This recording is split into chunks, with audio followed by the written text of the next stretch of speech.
Bien-aimés, la vie agit en vous. Il est écrit dans Romains chapitre 5, verset 12. C'est pourquoi, comme par un seul homme, le péché est entré dans le monde, et par le péché la mort, et qu'ainsi la mort s'est étendue sur tous les hommes, parce que tous ont péché. Retenons que par la transgression d'Adam, la mort est survenue sur tous les hommes. Et qu'est-ce que la mort? Pour beaucoup, la mort n'est que la cessation de la vie. Mais c'est bien plus que ça. Premièrement, la mort est l'expulsion ou la suppression de la présence de Dieu, de l'esprit et de l'influence de Dieu de toute créature.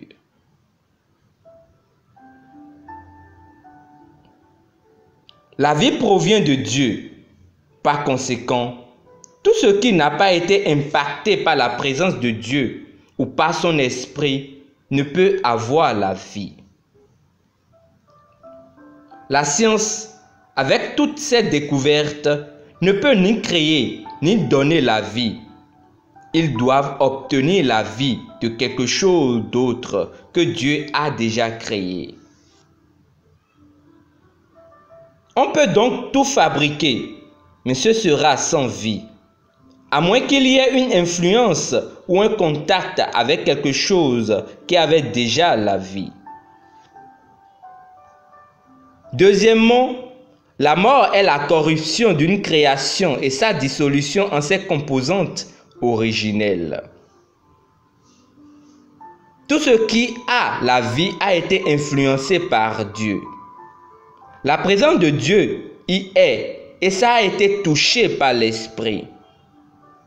Mais Satan, qui avait le pouvoir de la mort, s'y oppose.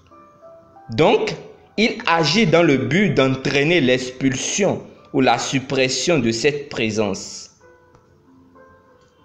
La mort commence par la corruption de la création. Si vous avez de l'eau pure dans un récipient et que vous y déposez une petite impureté, elle est corrompue. Elle est désormais moins qu'une eau à 100% pure. La mort commence par la corruption d'une création. Un changement implique quelque chose qui rend la création moins glorieuse qu'elle ne devrait l'être. Satan vise la corruption et la dissolution éventuelle de cette création en ses constituants originels. Par exemple, quand un corps humain meurt, l'esprit s'en va et le corps se décompose éventuellement en liquide et en déchets. Satan est la création de Dieu et cherche à la détruire. C'est pourquoi, quand la maladie attaque le corps, c'est une corruption de la santé de la personne.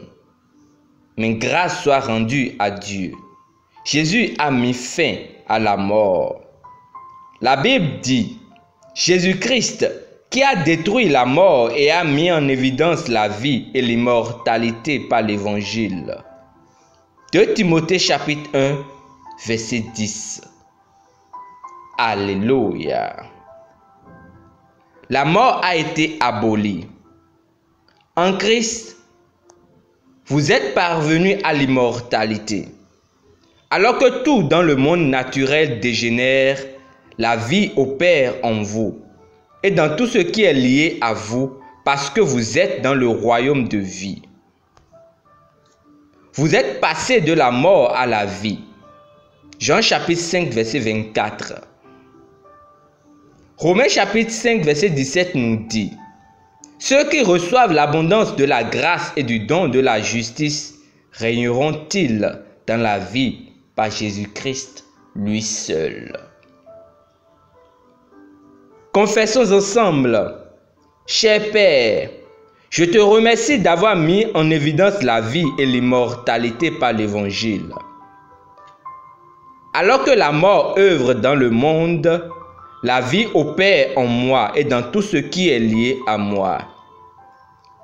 Jésus a mis fin à la mort et maintenant, parce qu'il vit, je vis. J'ai la vie triomphante et immortelle de Dieu en moi. Louange à Dieu. Pour une étude approfondie, lisons 1 Jean chapitre 5 verset 11 à 12. Jean chapitre 5 verset 24 et 2 Corinthiens chapitre 4 verset 7 à 12. Demeurez richement bénis. Amen.